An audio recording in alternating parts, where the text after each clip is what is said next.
زین‌الدین نظامی‌دینوف نفقه‌خور است و بیشتری وقت خویش را در خانه می‌گذراند. او در این گرمی‌های تابستان می‌خواهد بیشتر به سلقینی پناه برد. ولی به گفته‌اش بیشتر از یک ماه باز برق را در منطقه آنها غیر انتظار خاموش می‌کنند. این حالت به صحتی خود و پیوندانش بی تاثیر نمانده است. کاندیسیونر تماما کار نمی کند. ونتیلاتور را توسط افتوترانسفورماتور میمانیم و کمی سلقین می شویم. در یک روز 3-4 مرتبه برق را می کشند. اگر برق آید هم خیلی شدتی پس دارد. حالا پسرم سیم‌های علاوگی آورده است که کمی شدت برق را بهتر کنند.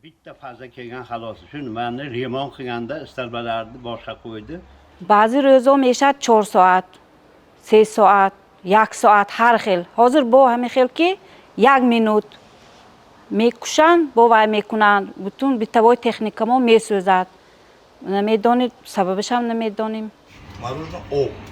بی‌برقی اساساً به کار تاجران زیان آورده است. اکثر مغازه‌ها یخدان و تجهیزات‌های خنک کننده دارند و مال و محصولات خود را در آن جای می‌کنند. برخی صاحبکاران با استفاده از برق خوراک آماده کرده و می‌فروشند، اما بی‌برقی تابستانه کار آنها را سست کرده است. همش آب شده می‌کنه. بعضی‌وقت که نمیشه مارونه خیلی مارون نیستاد. دیگه مارونه گفته نمی‌تونیم. زیان این ابرات نیست می‌کنه. پچاق هیچ کی نمی‌خرد. ابرات نیست میشد. این وضع به کار دهقانان هم خلل رسانده است. در شهر کانیبادام ساکنانش اساساً به کشاورزی مشغول هستند و بیشتر از پایگاه‌های آبکشی برقی استفاده می‌برند. به گفته صاحبان پایگاه‌های آبکشی، ناآگاهانه قطع شدن برق تجهیزات آبرسانی آنها را چندین بار سوزانده و زیان مالی آورده است.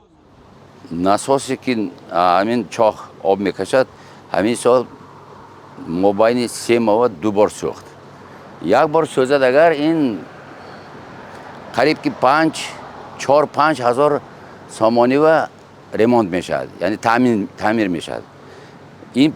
این شمای این مبلغ همین مردم جمع میکنن. مردم دیگه جمع کرده سونی اینا با افتکرانکتی براشتن مانده با کار میفرمایند. نگرانی اساسی ساکنان در آن است که بر ضمن نامرتبی برق مسئولان این نهاد باری هم آنها را آگاه نمی کنند و مردم پیشگی به بی‌برقی آمادگی نمی بینند.